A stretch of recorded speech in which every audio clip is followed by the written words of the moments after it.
지금 우리는 이제 사순절 절기를 보내고 있습니다. 이 사순절 기간을 예수님이 이제 십자가를 향하면서 그 십자가의 사랑과 희생을 우리에게 보여주시는 그런 어떻게 보면 고난의 기간, 고통의 기간이라고 볼 수 있는데 간혹 우리가 너무 그 고통과 그 고난에만 이렇게 치우치다 보면 예수님이 이 땅에 오신 이유, 오신 목적을 잃어버릴 수가 있습니다.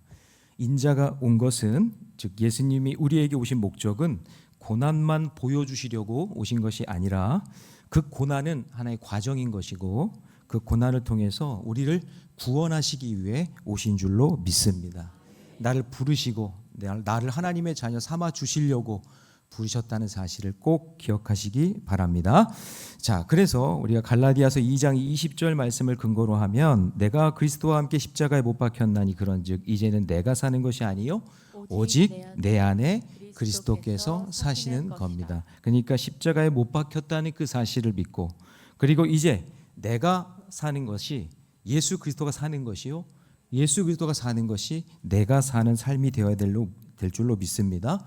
그러니까 예수님의 오신 목적을 우리가 안다면 우리도 그 목적에 맞게 살아야 될 것입니다. 그래서 예수님이 잃어버린 자를 찾아서 구원하시기 위해 오셨다면 이 땅의 모든 교회와 성도들의 목적도 잃어버린 자를 찾고 구원하는 일에 쓰임 받도록 저와 여러분을 부르신 줄로 믿습니다.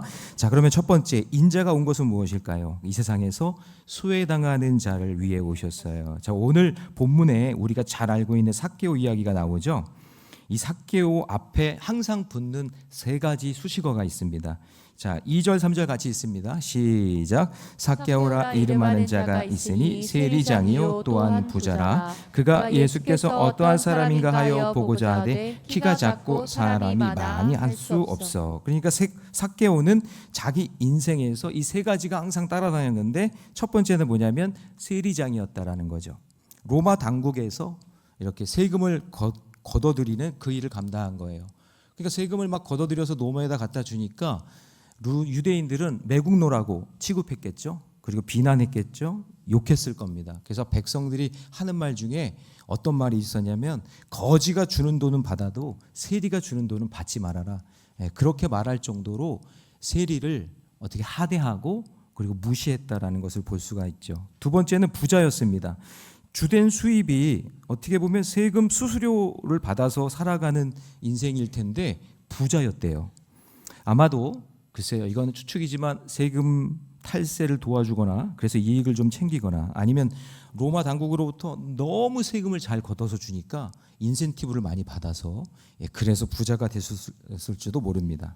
세 번째, 키가 작다고 합니다.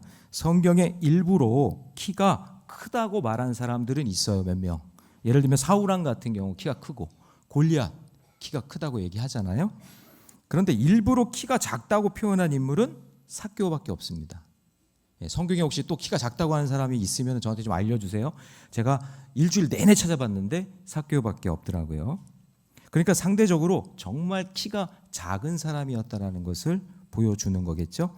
자, 이렇게 성경에서 한 인물을 설정하고 이렇게 시작할 때는 뭔가 그만한 이유가 있다는 것입니다. 그 이유를 알기 위해서 우리가 앞장인 누가복음 18장에 나와 있는 이야기를 좀 살펴봐야 되는데요. 첫 번째는 뭐냐면 바리새인과 세리의 기도. 여러분 들어보셨을 거예요. 두 번째가 제자들과 어린아이에 대한 이야기. 그다음에 세 번째가 앞서가는 자와 맹인의 이야기.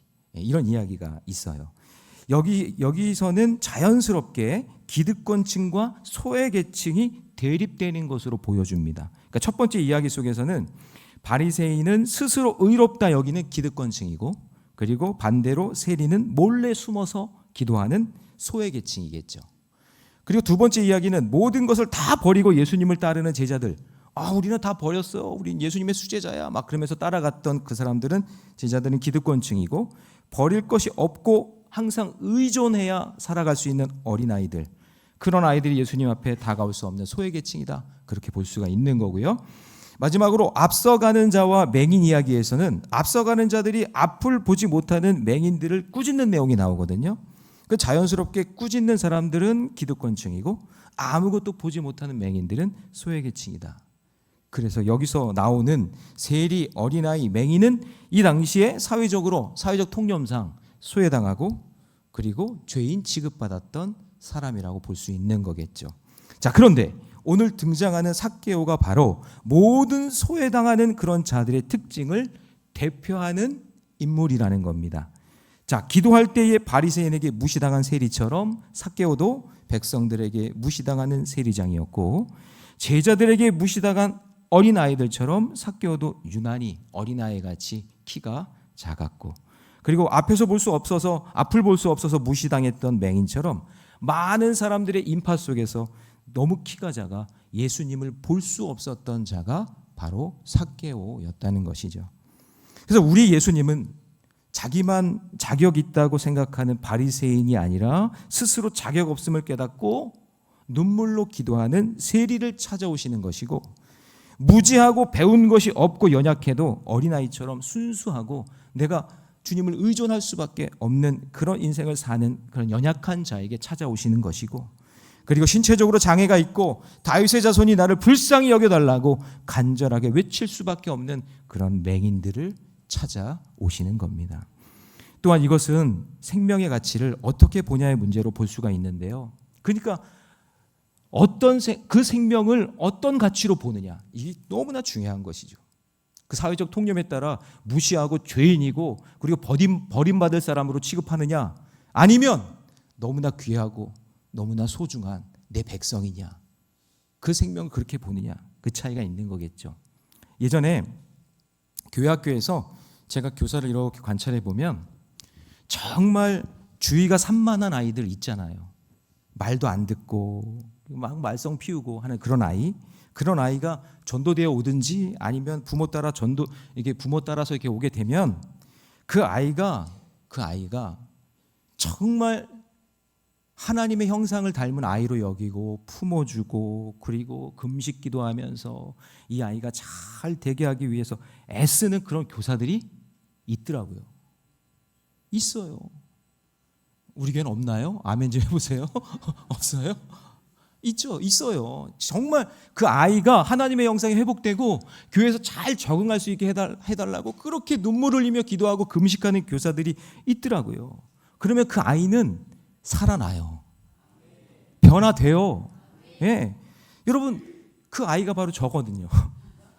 그런 아이가 저거든요. 정말 대먹지 못하고요.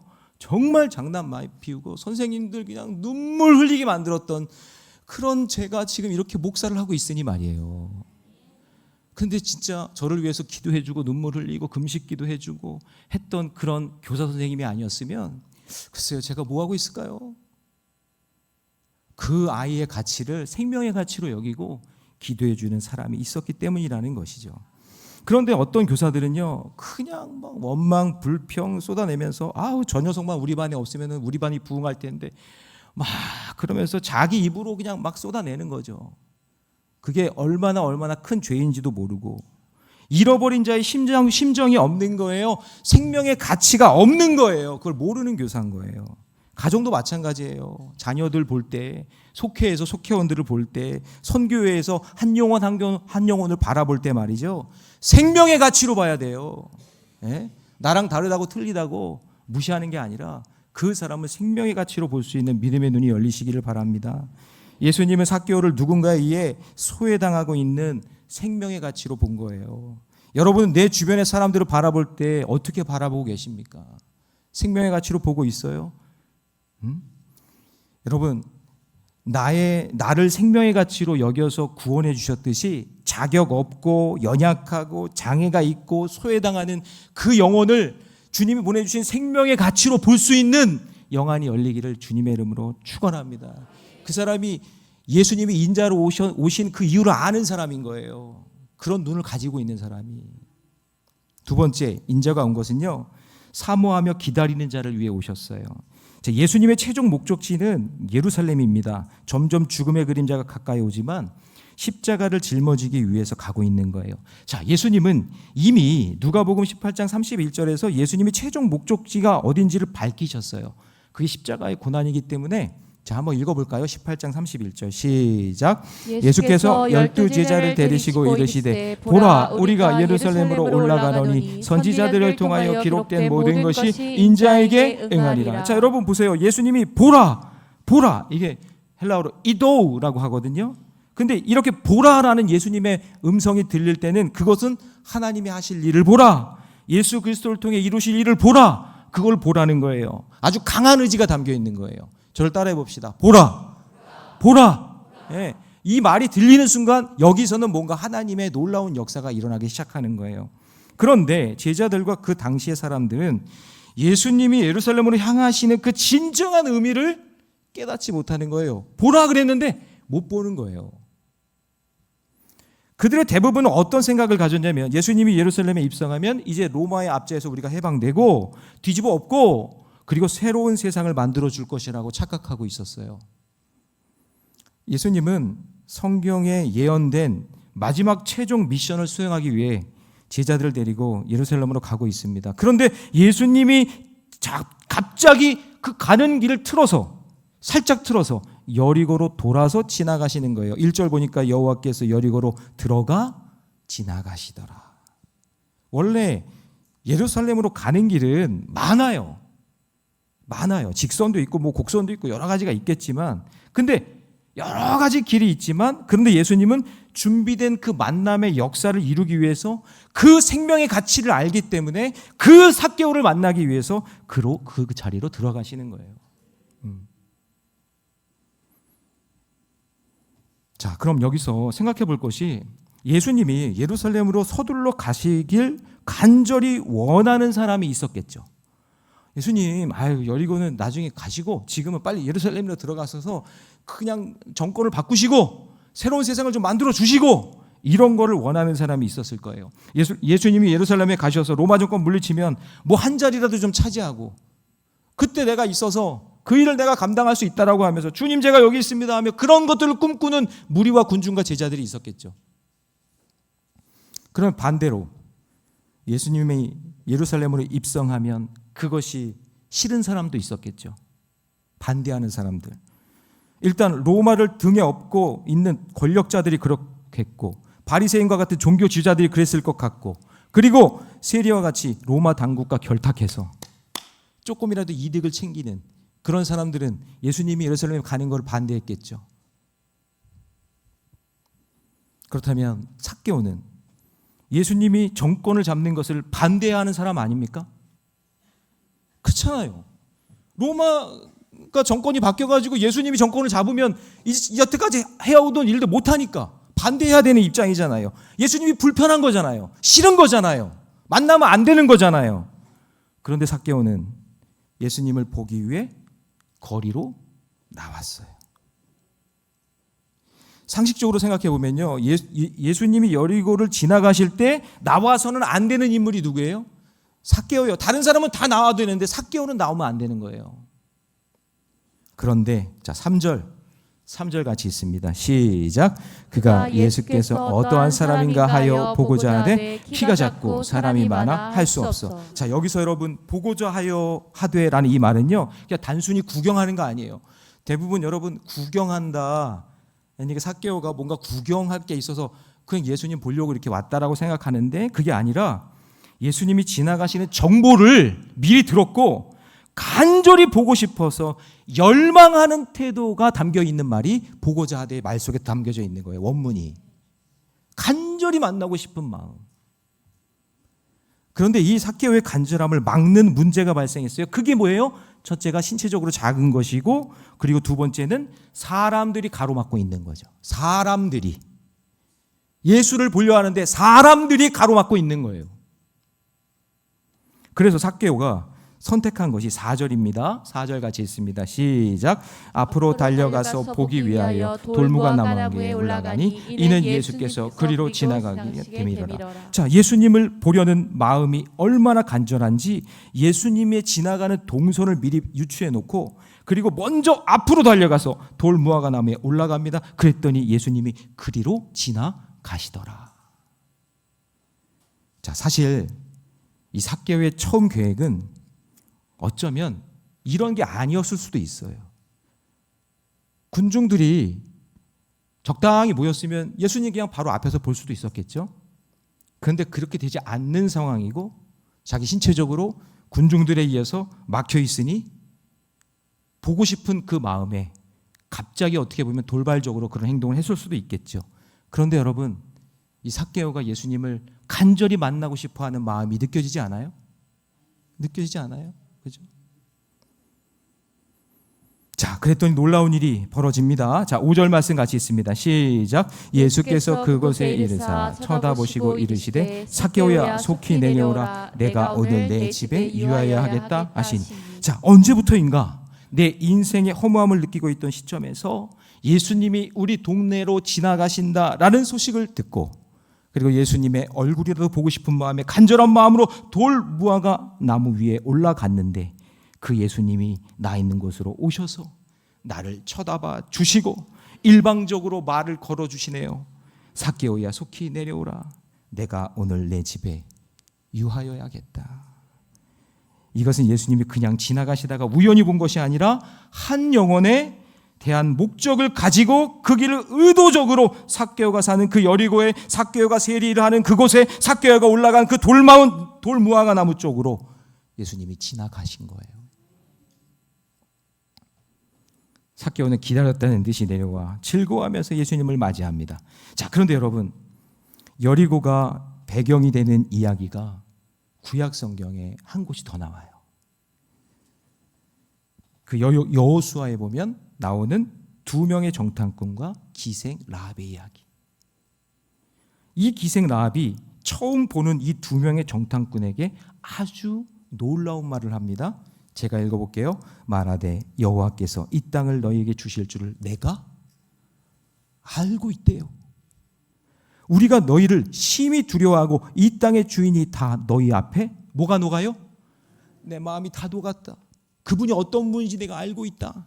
자, 10절 말씀은 여러분이 있습니다. 시작. 이는 너희가 애굽에서 나올 때에 여호와께서 너희 앞에서 홍해물을 마르게 하신 일과 너희가 요단 저쪽에 있는 아모리 사람의 두 왕 시온과 옥에게 행한 일 곧 그들을 전멸시킬 일 우리가 들었음이니라. 들었다. 내가 알고 있다. 들었다. 간담이 녹았다. 이 기생 라합이 적군인 이스라엘 정탐꾼을 만나서 내가 여호와 하나님이 어떤 분이고 어떤 일을 행하시는 분인지 다 들었다고 하면서 간절히 기다리고 있었다라고 신앙 고백하고 있는 거예요. 마찬가지로 이 삭개오 역시 예수님이 어떤 분이신지 알았고 예수님을 만나야 하는 자기 인생의 문제와 사람들의 무시하고 미워하는 상황 속에서 그 벗어날 수 있는 길은 오직 이분을 만나야 된다라는 것을 알고 있었던 거예요. 우연히 만난 게 아니에요. 우연히 만난 게 아니에요. 그래서 앞에서 나온 이 부자 청년은 뭐라고 했냐면 예수님을 선생 정도로 불렀지만 삭개오는 뭐라고 했냐면 뭐라고 그랬죠? 주께 여짜오되 주여 보시옵소서. 주님이라고 정확하게 얘기하는 거예요. 알고 있었기 때문에. 그래서 어떤 신학자는 이 가나안 땅으로 들어가는 첫 번째 관문이 여리고였던 것처럼 예수님이 예루살렘에 들어가 왕이 되셔야 하기 때문에 첫 번째 관문을 통과해야 되는 것이 여리고가 있는 삭개오가 있는 여리고를 통과하셔야 된다라는 의미를 담고 있는 거죠. 가난한 자에게 내 소유의 절반이나 놔주고 쉴 수 있는 것이 있으면 4배나 갖겠다고 신앙 고백을 하고 있는 겁니다. 사실 여러분 그 당시의 율법에도요 누군가에게 피해를 준 것이 있으면 갚아야 하는 율법이 있었어요.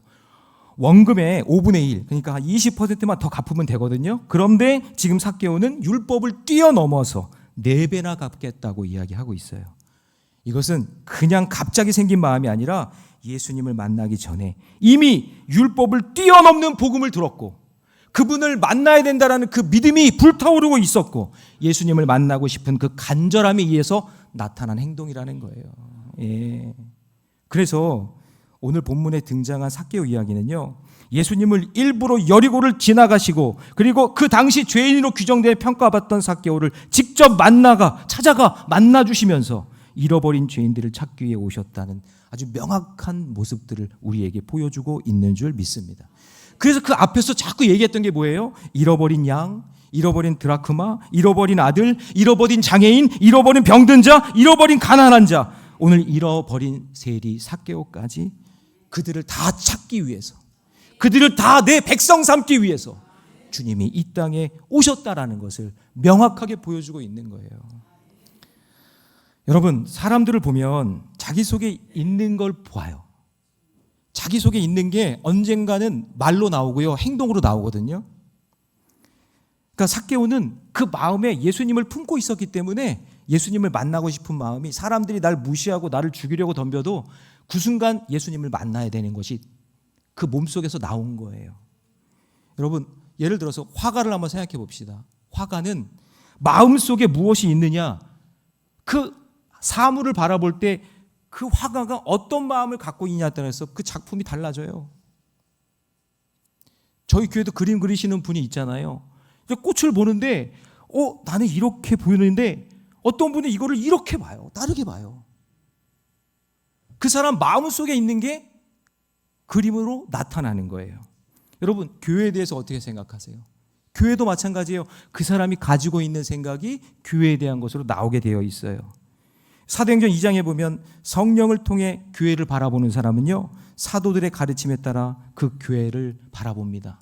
아, 말씀이 중요하구나. 말씀이 살아있어야 되는구나, 교회가. 할렐루야. 네. 그리고 성령을 통해서 또 보게 되면, 아, 사랑의 교제가 있어야 되는구나. 같이 집에서 떡을 떼고 나누었구나. 아, 그래. 서로 비교하고 비판하지 말고 우리 함께 신앙의 공동체를 이루어야겠구나.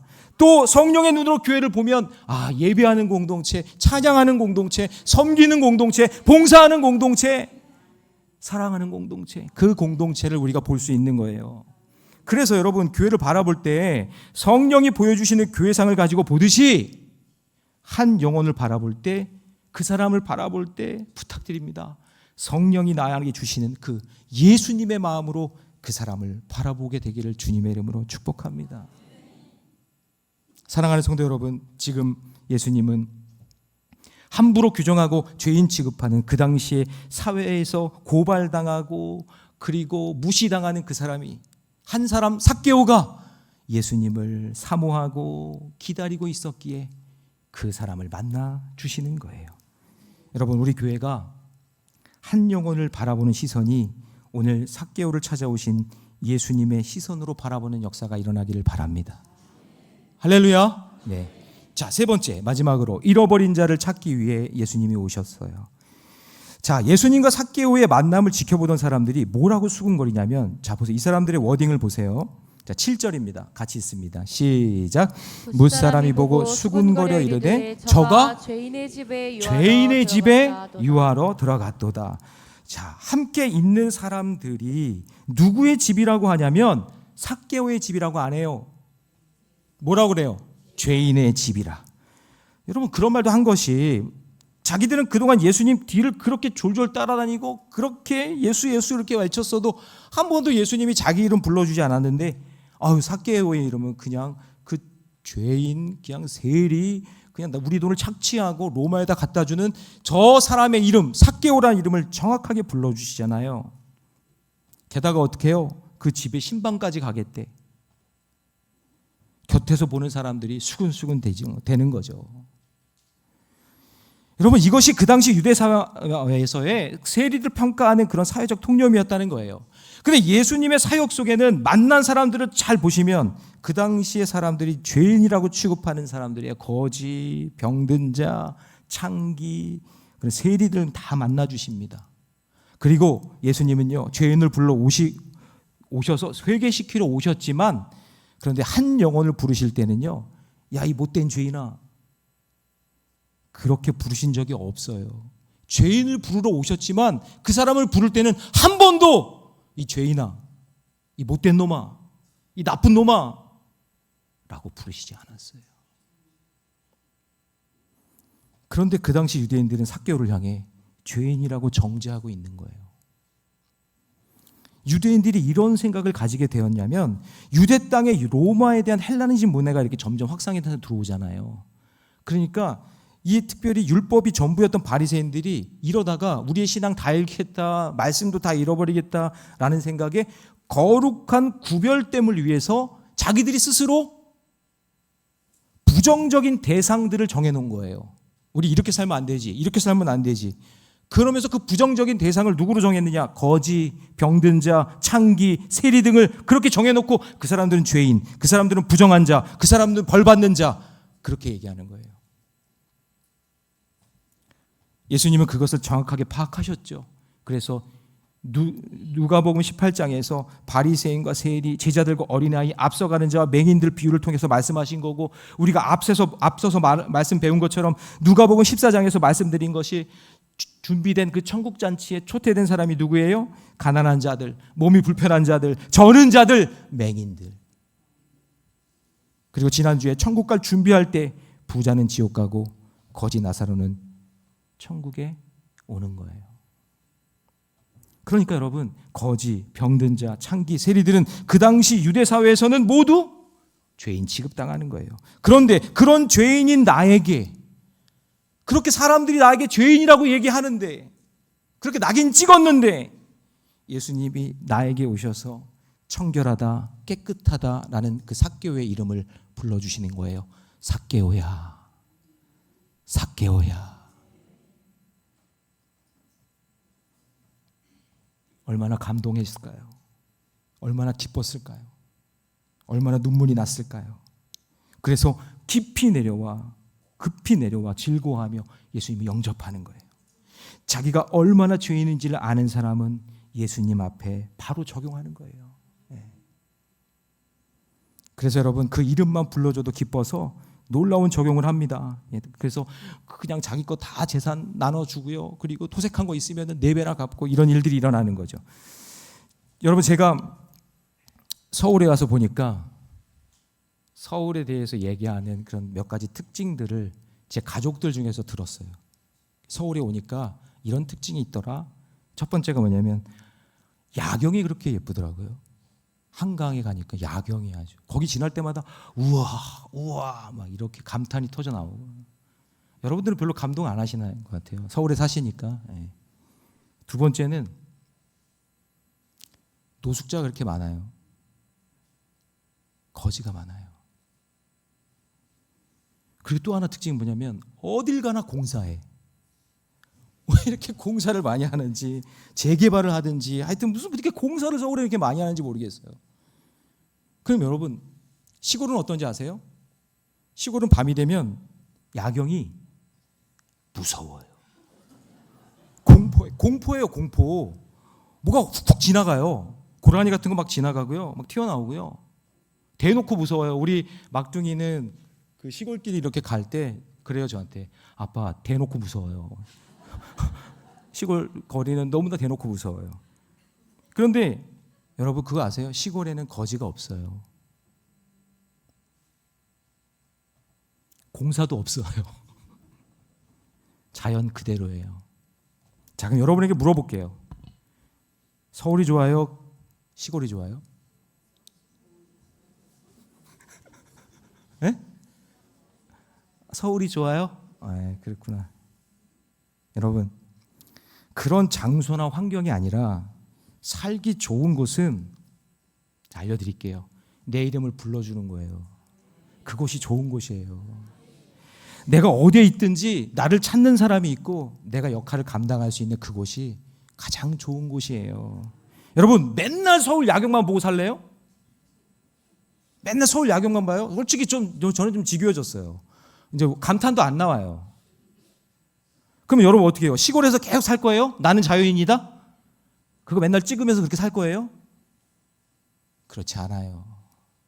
잃어버린 죄인을 찾아오신 주님처럼 우리가 서로 신앙의 관계 속에서 그 말씀이 들리는 공동체 안에서 함께 서로의 이름을 불러주며 살아가는 공동체가 가장 아름다운 공동체고, 그것이 복된 공동체인 줄 믿습니다. 서울에 살든지 시골에 살든지 말이에요. 그래서 여러분, 드디어 이제 삭개오의 눈에 함께 살아갈 가난한 자들이 눈에 그래서 보이기 시작하는 거예요. 자기의 생명의 가치를 예수님을 통해 확인하고 나니까 이제 인생 나 혼자 사는 게 아니었구나 라고 생각이 드니 내 주변에 있는 가난한 사람이 보이기 시작하는 거예요. 그게 8절 말씀이에요. 같이 읽습니다. 시작. 주께 여짜오되 주여 보시옵소서 내 소유의 절반을 가난한 자들에게 주겠사오며 만일 누구의 것을 속여 빼앗은 일이 있으면 내 갑절이나 갚겠나이다. 여러분 지난주에 나온 지옥에 간 부자 보세요. 자기 소유를요 그냥 가지고 먹고 즐기며 살잖아요. 자기 집 앞에 있는 거지 나사로도 돌보지 않아요. 그런데 이 부자 삭개오는 예수님의 처방이 나오기도 전에, 예수님이 너 이렇게 해라 하라고 얘기도 나오기 전에 스스로 내 소유를 가난한 사람들에게 나눠주겠다고 얘기하네요. 부당한 것이 있으면 4배나 갚겠다고 이야기하네요. 율법을 뛰어넘는 회개와 적용을 하고 있는 겁니다. 저는 우리 교회가 이런 교회 됐으면 좋겠어요. 장소나 환경 탓하지 말고 성공타워 뒤에 있다고 불평 원망하지 마세요. 아니 성공타워 때문에 전도가 된다니까요. 저는 그래서 성공타워 부흥을 위해서 기도해요. 성공타워 장사가 잘 돼야 사람들이 거기 왔다 갔다 하면서 우리 교회를 볼 거 아니에요. 아니 아멘 좀 해보세요. 성공타워가 있어서 부흥이 안 되는 거예요? 아니에요. 여러분들이 전도를 안 해서 부흥이 안 되는 거예요. 맞죠? 맞잖아요. 그러니까 여러분 장소나 환경 탓하지 말고 어디서나 잃어버린 자가 내 주변에 있는지 없는지, 나의 생명의 가치를 너무나 소중하고 귀한 가치로 여겨주신 그 주님이 나의 시선을 바꿔주셨는데, 나의 눈을 바꿔주셨는데, 그러면 나도 예수님이 했던 그 인자가 오신 그 목적을 나는 지금 지키고 있고 나는 그것을 순종하며 살고 있는지 그것을 바라보라는 거예요. 지금 삭개오를 통해 그것을 보라는 거예요. 그래서 예수님이 삭개오에게 아주 최고의 칭찬을 해주시는 거예요. 여러분 이건 최고의 칭찬이에요. 9절 말씀 다 같이 시작. 예수께서 이르시되 오늘 구원이 이 집에 이르렀으니 이 사람도 아브라함의 자손이미로다. 그동안 성경에 나오는 그 어떤 부자도 듣지 못했던 아브라함의 자손이라는 축복을 받는 거예요. 그 당시에 모든 사람들이 삭개오를 왜 죄인이라고 매국노라고 쓰레기 같은 인간이라고 그렇게 취급했을 때 예수님은 내게 찾아와서 나를 잃어버린 자로 여기고 나를 구원받은 주의 백성으로 삼아 주시는 겁니다. 그래서 예수님이 이것 때문에 오셨다고 말씀하시는 내용이 10절입니다. 10절 같이 읽습니다. 시작. 인자가 온 것은 잃어버린 자를 찾아 구원하려 함이니라. 할렐루야. 예. 여러분 잃어버린 경험이 있어요? 중요한 거, 소중한 거를. 저는 어머니 아버지하고 동생이랑 서울대공원에 갔는데 그때 화장실 좀 갔다 온다고 동생을 잠깐 저보고 보라는 거예요. 그래서 알았다고 하고 보고 있었는데 풍선이 이렇게 날아가고 뭐가 이렇게 뭐 맛있는 거 팔고 막 이런 거 한눈 팔고 있다가 동생을 잊어버린 거예요. 와, 그때 말이죠. 저는 어머니가 정신 나가는 모습을 제가 봤어요. 정말 미친 여자 같더라고요. 잃어버린 거에 대해서. 나중에 미아보호소 갔더니 이 녀석이 아이스크림 먹고 있더라고요. 여러분 그러니까 잃어버린 자가 사실은 뭔가를 잃어버린 자가 더 마음이 아픈 거예요. 하나님의 마음이 더 아픈 거예요. 여러분 그 사람 보면 마음 아프죠? 자녀들 힘든 거 보면 마음 아프죠? 자녀도 힘들지만 그 힘들어하는 자녀를 바라보는 부모의 마음이 더 아픈 거예요. 더 아픈 거예요. 그래서 여러분 한 마리 잃은 양을 찾기 위해 목자는 오늘도 산을 헤매며 찾는 겁니다. 어제 말씀 중심 전도학교 훈련생들이 꽃샘 추위 속에서도 봄 소식을 전하듯 예수님이 나를 구원해 오셨다는 소식을 전하고 전도지 들고 거리로 나가서 실습을 했어요. 많은 분이 나가셨는데 저한테 온 건 사진 2장밖에 없는 거예요. 다른 분들 시험 들지 마세요. 나도 했는데 그러지 마시고 2분밖에 저에게 온 게 사진이 없어서 2분만 이렇게 올려드립니다. 이런 생각을 해봐요. 아마 거리에서 만난 사람들 중에는 주님이 그토록 애타게 찾으시는 사람도 있고 어떤 사람은 그냥 떠나는 사람도 있을 거예요. 누가 나서서 전도할까 생각을 해보면 내 자녀를 잃어버린 그 하나님의 마음, 그 아픔을 아는 사람이 나가서 전도하는 거예요. 하나님이 얼마나 아파하시는 걸 아는 사람, 그 사람이 전도해요. 그 사람이 품을 수 있고 그 사람이 사랑을 나눠줄 수 있는 거예요. 그런데 놀라운 것은 하나님의 아픈 마음으로 전도했지만 사람들을 만나보니 그 사람들의 아픔도 보이는 거예요. 그러니까 어떤 분이 그러시더라고요. 전도해서 나갔는데 그 할아버지의 모습을 보니까, 예수 안 믿고 사는 그 모습을 보니까 너무 마음이 아파서 눈물이 나더래요. 예수 믿으면 이렇게 행복하고 좋을 텐데, 이게 큰 복인데 이거를 깨닫지 못하니까. 우리가 만나는 사람 중에는요, 부자도 있을 수 있고 맹인도 있을 수 있고 세리들도 있을 수 있어요. 우리는 그 사람이 누군지 모르지만 그 모든 사람들은 전부 다 하나님의 잃어버린 백성이라는 것을 기억하셔야 돼요. 그런 마음이 있어야 돼요. 내 죄를 고백하고 간절함으로 구원받아 하나님의 백성으로 삼아주신 그 하나님의 사랑, 그 먼 길을 돌아서 여리고성으로 들어와 삭개오를 만나주신 그 예수님의 사랑, 그 사랑이 저와 여러분에게 있기를 주님의 이름으로 축원합니다.